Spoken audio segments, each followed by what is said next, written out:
This place has really been designed around us. It's about having a space that works for you. Before we even designed this apartment, we had to think about what do we actually need. Everything has a place, down to where the teapot might have its place. So this is a compact apartment, 25 square meters. This is our living room, our dining room, our hosting space.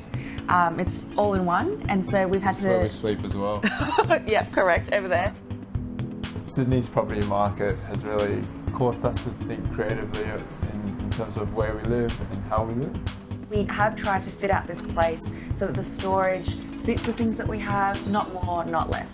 And that's just being mindful and really questioning, do we really need this and how does it really add value to our life? Part of using this space well has been incorporating a lot of storage. We've got lots of little nooks and crannies where we can tuck things away. This table can be packed away above the oven.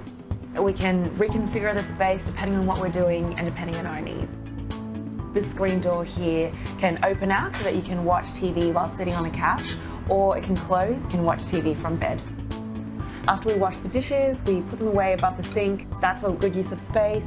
We don't have any door handles in the apartment, and it sounds like such a simple thing, but it just means you can move around a lot more freely. To be honest, one of the biggest benefits of living here is how easy this place is to clean. I'd say it takes half an hour to clean the whole place. I mean, it sounds silly, but we really appreciate that because we don't want to spend all our time and energy thinking about maintaining, and having a small, decluttered, very simple place means we can spend time and energy doing other things. Living in a tiny apartment does mean that we don't have our own backyard. We have an abundance of parks around the area. That's been a big part of why we chose this place. One of the sustainable aspects about compact apartment is that you have a smaller footprint. We're only taking up 12, 13 square meters each, I guess.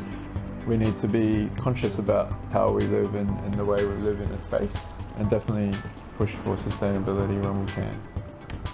As cities grow and land becomes more scarce, compact living is one of the ways you can live in an efficient way. It's not feasible to continuously build new structures. We should rethink the whole process, be considering how we can adapt existing buildings to suit our needs.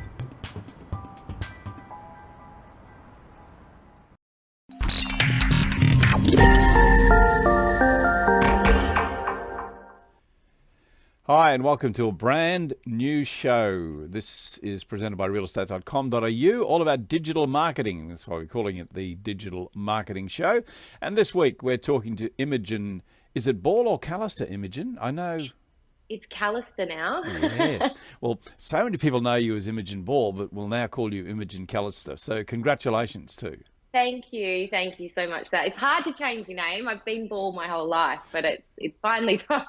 Are you stuck with signatures? Is that the... I really am, and even like when people say my name, like Imogen Callister, I just don't identify with that, but I'm sure I will in a long time. Yeah, well, writing will be the hardest part because Ball is such an easy thing to write. Now you got to write Callister. Yeah. I know. Well, I've been eyeball my whole life, and now I've gone from eyeball to IC. So okay, the IC. There you go. Okay, by way of introduction, Imogen is branding specialist with realestate.com.au. Imogen is a leading branding specialist with a passion for digital profiling and very powerful content, which we will be discussing. Content's one of the key things, of course, and trusted advisor to some of the best operators in the world. Having studied media at the University of New South Wales, Imogen is able to provide valuable insights into engagement and online audience practices to help you drive business growth and improve your digital and social media presence. So important now, isn't it, Imogen, that social media and this digital strategy is playing such an important role in how we build our businesses? Absolutely. I mean, if we look back just a couple of years ago, really the only major player we had was Facebook. And every year that is expanding and expanding. And it's having a huge impact on agents' brands. And just how they master it is what I'm going to love to chat to you about today. Yeah, well, there's so much to go through in this show, and we're going to be unfolding it in the weeks to come. So stay with us. We are, in this show, going to look at at Imogen's top 5 trends to master your agent brand. Not surprisingly, trend number 1 is about Facebook, Imogen. Absolutely. Oh, Facey, God love it. You remember the days when you thought it was okay to tell everyone how emotionally I unstable you know. were Yes. through your status updates? Oh, it has changed so much. Now, look, everyone's sort of gone a little bit away from Facebook, thinking that, that there's all these rises in different platforms and Instagram. But the truth is Facebook is a community of apps. It actually owns WhatsApp, Messenger, Instagram, and Facebook itself. Now, while organic reach is incredibly low on the platform, what I mean by organic reach is the amount that a post is served. So let's say you've got a business page and you've got 10 followers. If you look back about 7 years, if you put that post onto your business page, Facebook would actually give it quite good organic reach. But now with so many people advertising on the platform and them trying to reduce spam, last year, they ran an 8-week global campaign to reduce spam, and it was called We Are Here For You. And have a look at that campaign. And it's basically Facebook trying to get its consumers back. But with organic reach now so low, so that post that is now served is around 1%, people have started to remove from the platform. But don't, because Facebook is the biggest player in this space. It still has the largest audience as a social media. So there's around 16 million Aussies still on Facebook. Isn't that unbelievable? It's incredible, isn't it? Yeah. There are 16 million Aussies on Facebook, and just wait for it. Because if you're single and you are ready to mingle, Facebook is going into dating. And I think we will see I think we will see a resurgence back into that space. So don't give up on Facebook just yet. Don't just lose it as a portal. Concentrate back on that, because we may see a resurgence into it, and it is such a huge player. Well, I can tell you at my age, I'm not interested at all in Facebook and dating, that's for sure. But it will be interesting to see. Oh, yeah, of course, absolutely. And the 16 million there, you said, so it'll be great to see what happens there. Trend number 2 is in the moment content. Content, so important. Define in the moment content for me. How's it changing, Imogen? So let's have a talk about in the moment content. So originally, when we were on our Facebook feeds or on our social medias, our thumbs just used to go like this, right? Yep. And that's how we used to scroll. Yes. That's gone. Have a think about the way that we consume media now. We not only do this, but we do this. Why? Because of the rise of social media TV, or what I call vertical video, also known as stories. So a lot of people think, oh, well, if I put all this content into my news feed and it's got to be really high quality. Well, we're actually seeing analytics now, Facebook, showing that stories have as bigger content impact for your brand. So it really is about you posting regularly, but have a look at what you're posting, and in the moment content, or, I guess not as highly produced content that people can just see and relate with every day. You can now post that in 2 different ways. Now, the other thing is, it is rumored as well that LinkedIn will finally join the major big social media players and also go into stories. So that's how big an impact it is having in that social media world. You not only need to post on your feed, you do need to post in your stories. Just on that point, does the message need to be different across different platforms, Imogen? Look, I often get asked this, and I'm sure we're going to actually do a session together on how to create a great distribution, do distribute platform for your agent brand. But yes and no. I mean, ideally, you're going to be creating content for the audience that you want to target. Does that mean that you put up a post of your family on LinkedIn? No, because that's just not the platform. It is truly a business platform. But don't be afraid to put what's on YouTube, Facebook, and Instagram. You don't need to differentiate that. You should be hitting your core target of who you want to reach. The thing I've noticed, and I've grown up, because when I started in real estate, believe it or not, Imogen, the internet wasn't even around in those days, and we didn't even have mobile phones. But, I've watched over the years just how video and agents using video has brought out so much more personality. And I think the agent's personality has grown enormously, and their level of confidence as well, and their ability to sit in front of a camera and just tell a story. And I think it's all about being yourself too, isn't it? Absolutely. And it is like the world's changed. We're all expect, I guess, to be media presenters and know that background and be able to just go out there and present a property in a beautiful light and be a multifaceted. But, you know, even top players in this space like Gary Vee will say, create your own media That's company. Right. Yeah. You know, and that's what you have to become. If you kind of look at Facebook or social media as something that you can just ignore, in the long run, you're going to damage your brand because it's very, very hard to start from scratch.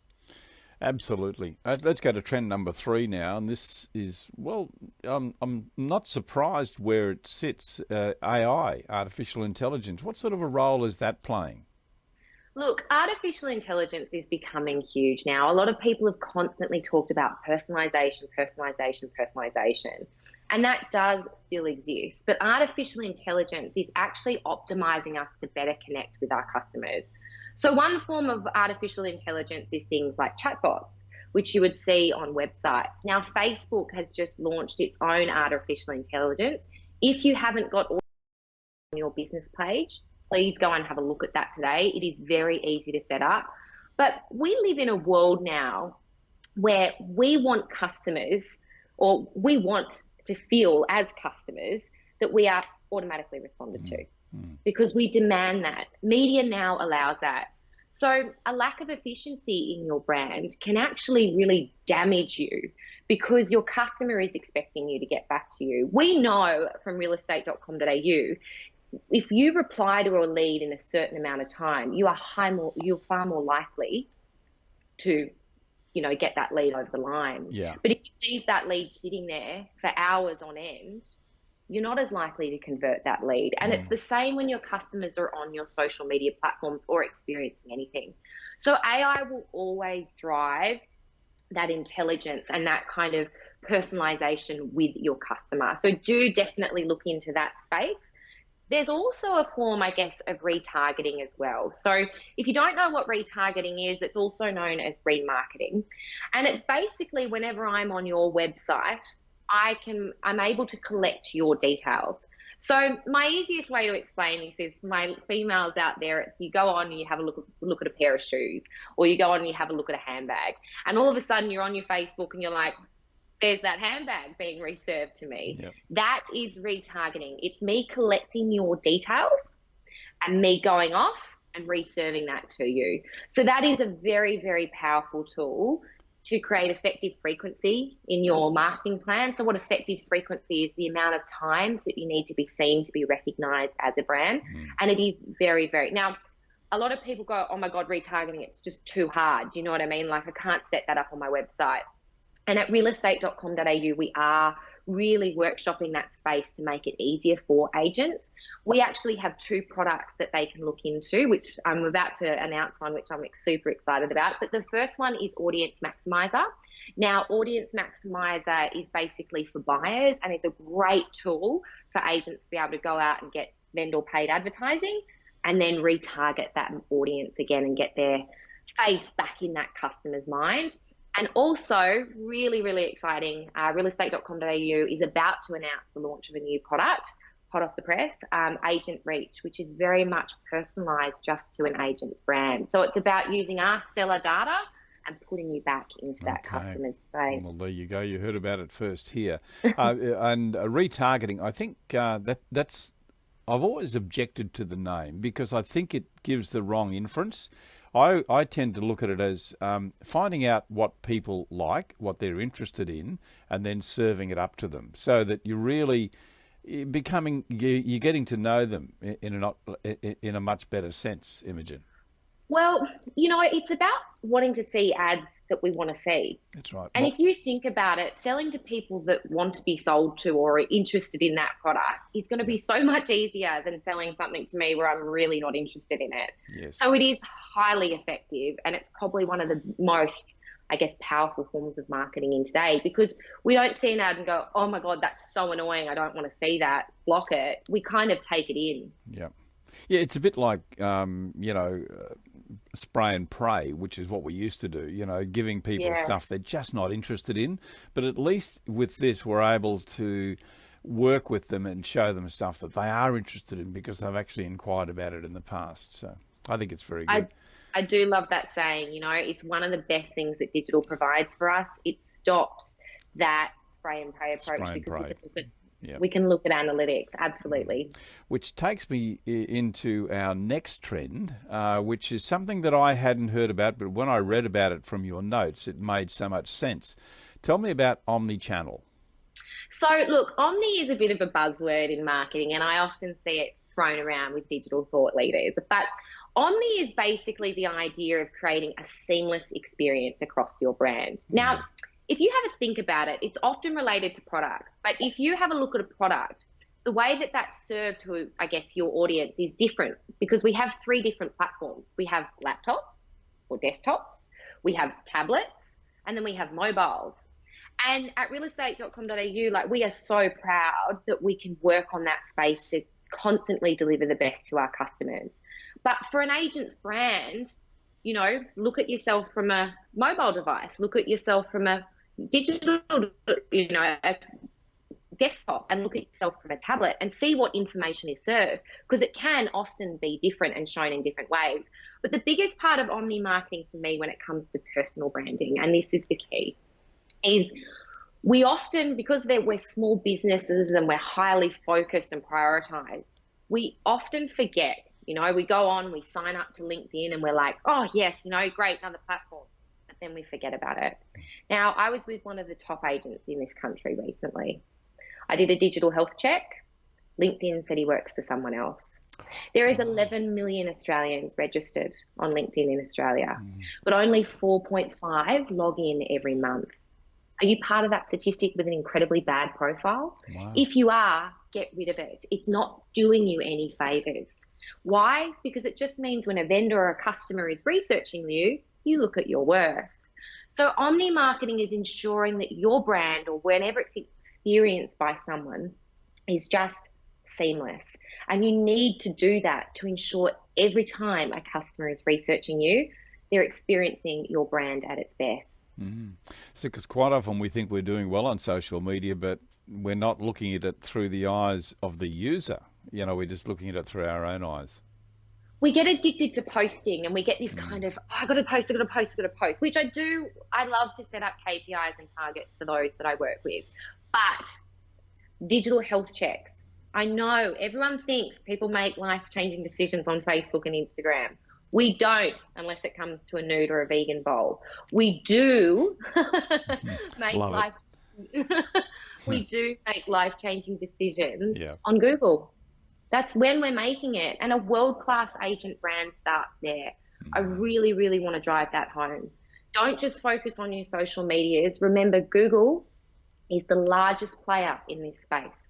97% of all Australians are on Google. Wow. Start your brand there, and then work across the others, and ensure that every time someone experiences your brand on Facebook, Google, YouTube, wherever you're dominating, LinkedIn, your brand looks its best. And set an hour aside every week to ensure that it does. Yeah. Well said. We're going to go to trend number 5 now, the final one in the top 5, obviously. It's the final one. And it's we quite often think that to be successful in social media, it's all about being liked. So look, this is very, very interesting. And now there's a, I guess she's a reverse engineer is what she calls herself. Her name is Jane Wong. And if you don't follow her on Twitter, I advise that if you're obsessed with social media like I am, I would advise that you do. So she basically reverse engineers what Facebook or Instagram are doing. And it's recently been released that they may be reducing the amount you can see of your likes. So that may actually disappear. The reason being is they really want you to focus on posting content and not it being a liked platform. You know, Instagram is a very pretty world, but you may be able to see, in fact, when I log onto my mobile device, there's actually 2 different profiles out now. So they're not only testing removing their like count, they're also testing the amount of followers that you have being reduced and smaller. So less, I guess, that kind of influencer market coming through. But my terminology, it's not about being liked, it's about being seen. Everyone focuses on how many likes did that get?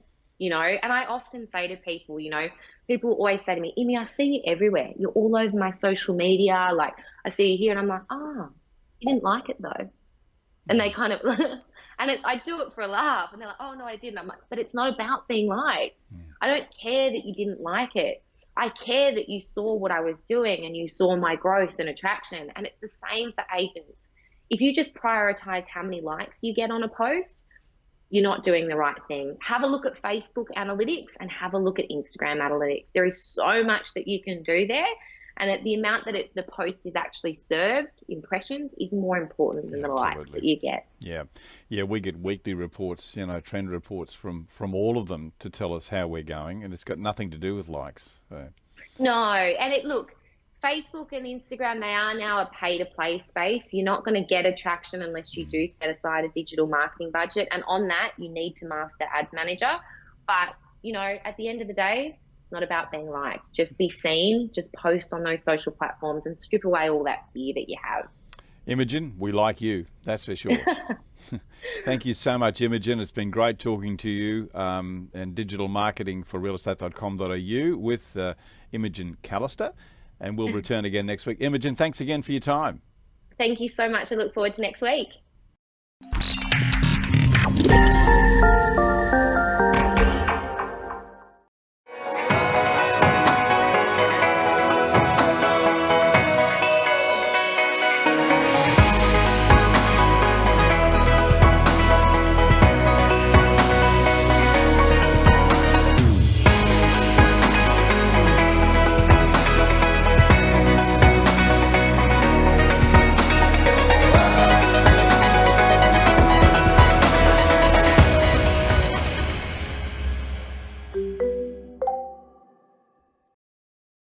Well, one of my objectives for this year as a business was to travel for 50% of the year and to increase my profits by 50%.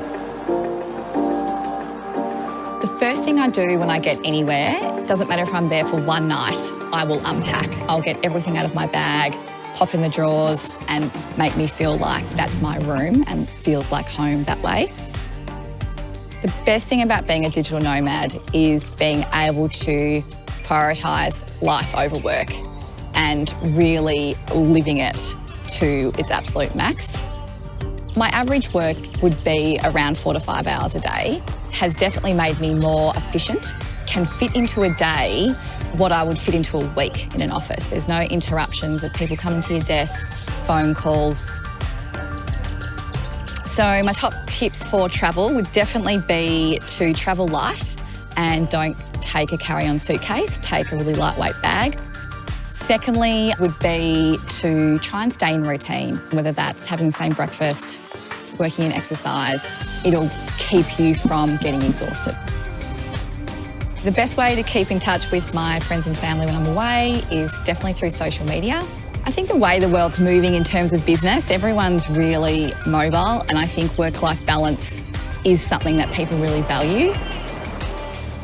My main learnings is that I should have done it earlier. I thought it was going to be really hard to do. I think with technology that's around and the openness of people to do business and communicate in those ways, it's actually not that hard. You've just got to give it a go and stop talking about doing it and just do it.